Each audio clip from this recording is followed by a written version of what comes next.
از کف سر برمیدارم، از وسط این دوتا رد میکنم، پیچ میدم. پیچ دادم مو رو، این دوتا مو رو پیچ دادم، از کف سر دوباره برداشتم،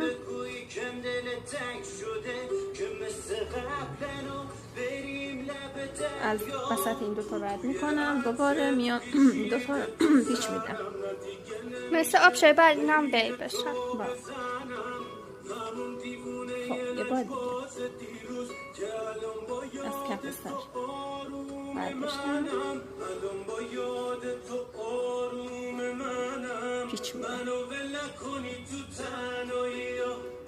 یه بار بگیرم سرشو؟ تو نه، یه بار دیگه